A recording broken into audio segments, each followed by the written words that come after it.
In the darkness, some pony coughed. Who was it? Silence reigned. Who? A dim violet light sprang into being. Twilight Sparkle's horn barely illuminated the cramped, windowless room and the 6 ponies within. A road of dark purples and inky blacks sprung into being, colors distorted by the monochrome aura of the magical implant. Shadows pooled in the corners, lurking just beyond the reach of the unicorn's spell. Rainbow Dash watched as Twilight glared at each of their friends in turn. None spoke. Silhouettes danced along the walls of the unicorn, moved her head, causing the light to jerk and shift. Pinkie Pie huddled near the barred door, eyes wide and uncomprehending as she started to run off into an uncertain distance. Baker twitched slightly, squeezing the bag of flour she clutched so tightly to her chest. On the room's only bed, Rarity lay next to Applejack, her head buried in the farmer's shoulder. The dressmaker shook as she sobbed quietly. Dash didn't know whether the unicorn's distress was because of their situation or because of their hygiene. The room reeked of unwashed bodies, and Rarity's mane, like every pony else's, was tangled and knotted and hung heavy with filth.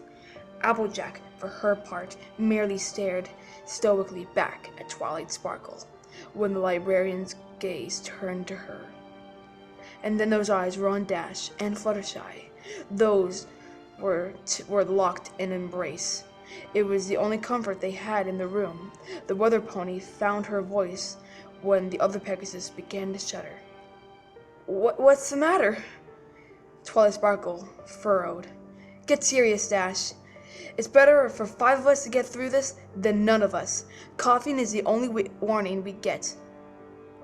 Fluttershy's whisper carried well enough in the enclosed space. Couldn't we, wait and see? It could just be dust or a cold. Please? I really wish that we could risk it, Fluttershy, Twilight said, the sharp edge of her voice softening slightly. But there's no going back once it reaches the final stage. You saw what happened out there. Do you really want that in here? Applejack sighed, then spoke up. She's right, Sugar Cube. It's not contagious until the end. We got a choice to make. 1 death or 6. Rainbow Dash gritted her teeth. Isn't there anything that can be done? Can't your magic cure it? Stop it? Slow it down? She paused, then added in a hoarse whisper. Anything? The unicorn shook her head.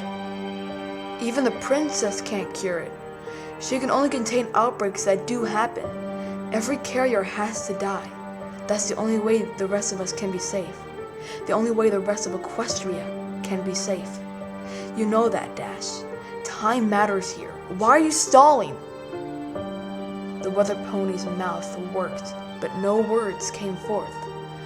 Fluttershy's voice, suddenly confident, filled the gap. I coughed. It was me.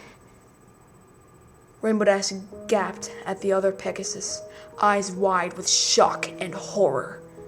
The pink-maned mare turned to look at her and spoke, once again hesitant. It's okay. It'll be okay. I couldn't live with myself if any of you died, and I could have prevented it. It's better this way.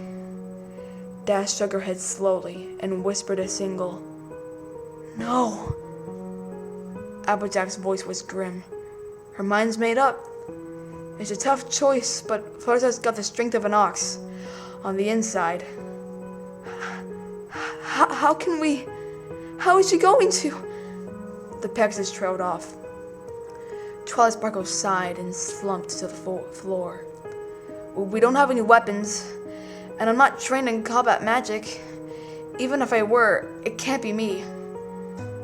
It has to be you, Dash. What? Why me? The unicorn looked away. I know you well enough to realize that you've never just stand aside and let one of us lay a hoof on your filly friend. Maybe intellectually you know that necessary, but your emotions get the better of you.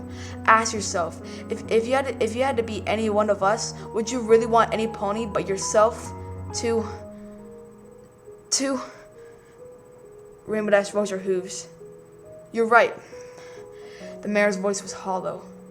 She took a step away from the other Pegasus. Applejack spoke. Fluttershy, sit up and put your head against the wall. It'll be, my... The mare choked back tears. Quicker. I'm so sorry, Rainbow Dash. I wish it could be any other way, Twilight said. The Rainbow Mane Pegasus looked over her shoulder to meet the eyes of the mare she loved. Fluttershy had taken the Earth Pony's advice. They stared at each other silently for a moment. Eventually, Dash found words as insufficient as they were. I'm sorry. I love you. I'm so sorry. The other Pegasus replied, voice shaking. I love you too, and I forgive you. It's better this way. Just make sure some pony takes care of the animals when this is all over. When everything is back to normal. Rainbow Dash whispered. I promise. She took careful aim. One buck. It would be quick. Fluttershy deserved that much at least.